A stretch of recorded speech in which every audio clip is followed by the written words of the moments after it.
Last week we took you on a 10 minutes boat ride for only 4 dirhams. This week we'll show you what all we did after that and be prepared to be blown away by what all is hidden in Al Zorah Marina 1, Ajman. This is Irfan. And this is Khazar. We are two lads on a quest to explore the hidden marvels of the country and ones that everyone is talking about and put it out there for you. But don't just take our word for it. Come with us.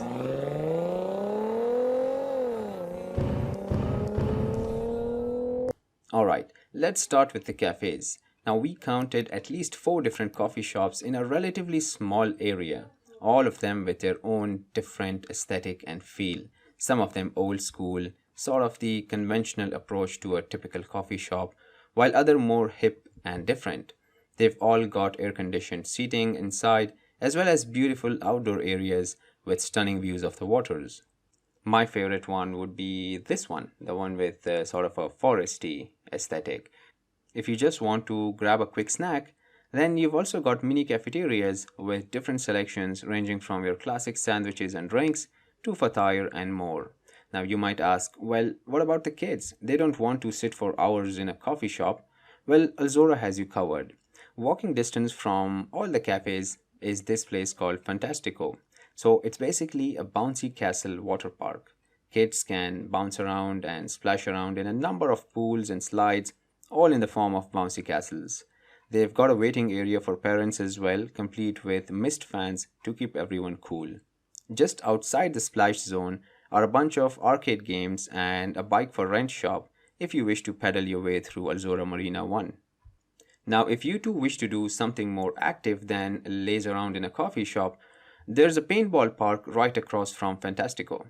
For the moment, it seemed closed because I assume outdoor paintball is not really a sport for UAE summer, but let me tell you, this is a killer paintball course and I'd love to come back here in winters for a match. I really want to run in those mini tunnels and hide in one of those bunkers to land a headshot, even if it is my own teammate. I don't care. Not to forget, Al Zorah Marina 1 is not just about these attractions. It is also a place for a calm evening walk along the Corniche if that is more your taste. While we were at the water park, the cashier was kind enough to guide us to a place which we would have totally missed, and this video would have been incomplete without it. And that is the UAE Pikmi Zoo, just minutes from the water park and battle park. Now on the way there, we saw another mini cafeteria selling sugarcane juice and cotton candy. After resisting and walking further, we saw these outdoor sports pitches. Now this place just keeps on giving. Oh, and there's plenty of parking here, so that's something not to worry about. The UAE Pygmy Zoo has an entry fee of 15 dirhams per head, and this place is sort of a mix and match zoo, petting zoo, eateries, Instagram spot, horse and camel rides, all in one. In the center of the zoo is this long cage which runs the full length of the zoo, full of exotic birds like eagles, hawks, vultures, and partridges, as well as some large lizards like chameleons. Now, walking along the sides, we found a small cafeteria and a kids' play area, all paid separately, of course. These are some fat pigeons, easily the size of 3 normal pigeons, which are right next to it. Now, it's not that they're overweight, it's a special breed. Monkeys who ate treats right from the visitors' hands. Here is a photo shoot station I mentioned earlier. Angel wings, check. Old Mercedes, check. Old Beetle, check. Live macaws, check. Now the handler just handed him over to us. Luckily they didn't bite. Although scared at first, our lad Khizr was soon training them for hunting. This cockatoo was bold enough to not just strike a pose for us, but even put a show at the command of his master. Moving on, there is a massive enclosure full of flamingos, ducks, geese, etc. And surprisingly, none of these birds are restrained, including the macaws and cockatoos you saw earlier.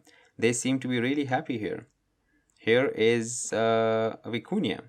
No, it's not a llama or an alpaca. They have sheep-like wool.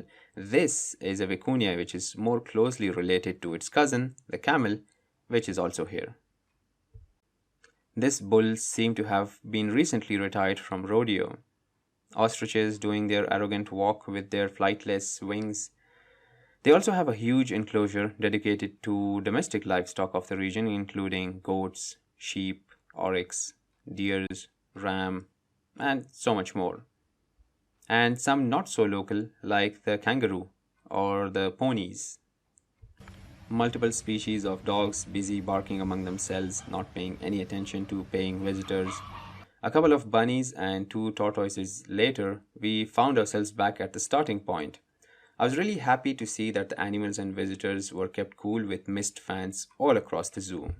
You can also take camel and horse rides, which cost 10 dirhams for 2 rounds of the pen. So finally, we left from there and headed back to our car. And let me tell you, this place is as lively at night as it was during the day. Al Zorah Marina 1, in my opinion, is a total package for family and singles alike. There's something for everyone here. If you've already been here, let us know what you think in the comments below. That's it for today, guys. If you enjoyed this video, please hit the like button below and share the video with your friends and family. Don't forget to subscribe to Lads on Quest and turn on all notifications so you don't miss out on any new videos. You can also follow us on Instagram and Facebook. Links are in the description box below. Click on the thumbnails to watch our other videos or check out our YouTube channel for more. We've come to the end of today's quest, and now on to the next.